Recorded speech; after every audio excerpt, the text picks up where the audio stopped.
हरे कृष्ण. भगवद्गीता अध्याय 2 सांख्ययोग श्लोक 41.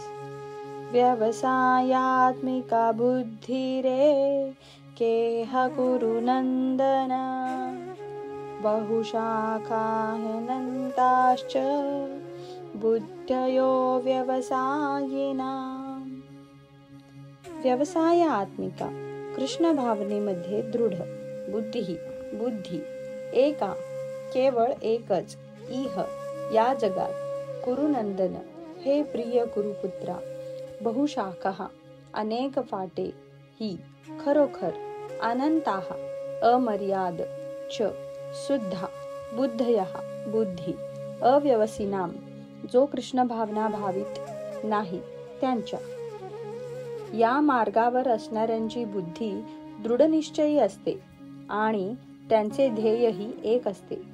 हे प्रिय कुरुनंदन, जे डळमळीत वृत्तीचे असतात त्यांच्या बुद्धीला अनेक फाटे फुटलेले असतात.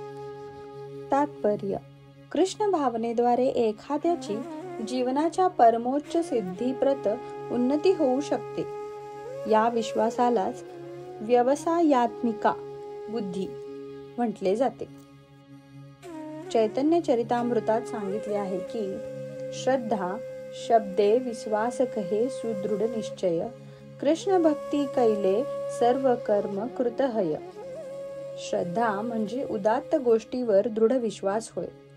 जेव्हा मनुष्य कृष्ण भावना भावित कर्म करू लागतो तेव्हा भौतिक जगाशी संबंधित असणाऱ्या वंश परंपरा, मानवता किंवा राष्ट्रीयता इत्यादींच्या प्रती त्याने कोणतेही कर्तव्य करण्याची आवश्यकता नाही. गतकाळात केलेले शुभ अथवा अशुभ कार्यामुळे तो सकाम कर्मामध्ये मग्न होतो. जेव्हा त्याच्यामध्ये कृष्ण भावना जागृत होते तेव्हा त्याला आपल्या कार्यामध्ये चांगले फळ मिळवण्यासाठी प्रयत्न करण्याची आवश्यकता नाही. कृष्ण भावनेत स्थित झालेल्या व्यक्तीच्या सर्व क्रिया परमपूर्ण असतात, कारण कृष्ण भावना भावित कर्म हे चांगले आणि वाईट या द्वंद्वाच्या पलीकडे असते. जीवनाविषयीच्या भौतिक संकल्पनेचा त्याग म्हणजेच कृष्ण भावनेचे परमोच्च परिपूर्णत्व होय. कृष्ण भावनेतील प्रगतीमुळे या स्थितीची आपोआप प्राप्ती होते. कृष्ण भावना भावित मनुष्याचा दृढ संकल्प हा ज्ञानावर आधारित असतो.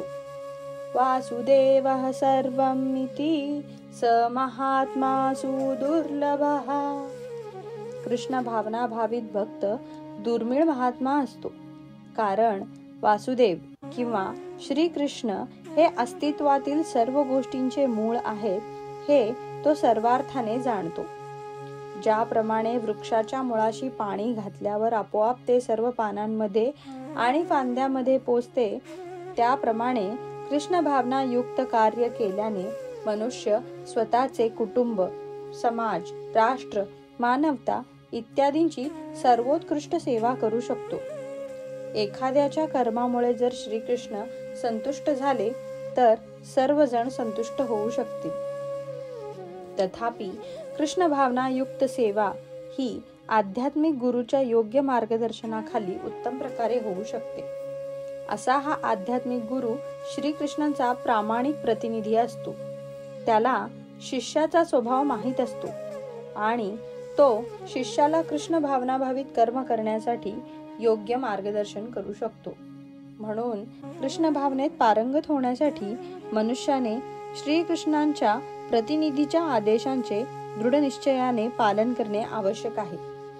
तसेच गुरुच्या उपदेशांचा त्याने जीवनाचे ध्येय म्हणून स्वीकार केला पाहिजे. श्रील विश्वनाथ चक्रवर्ती सांगतात की आध्यात्मिक गुरूंना संतुष्ट केल्याने पुरुषोत्तम श्री भगवान संतुष्ट होतात. गुरूंना संतुष्ट केल्याविना मनुष्य कृष्ण भावना भावित होऊ शकत नाही.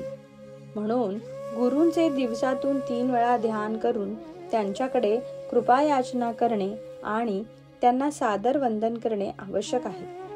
ही संपूर्ण पद्धती मात्र देहात्म बुद्धीच्या पलीकडे असणाऱ्या आत्म्याच्या केवळ सैद्धांतिक ज्ञान स्तरावर नसून परिपूर्ण ज्ञानावर आधारित आहे.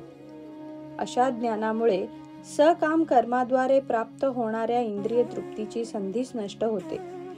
ज्याचे मन दृढनिश्चयी नाही तो विविध प्रकारच्या सकाम कर्मांमध्ये आकर्षिला जातो.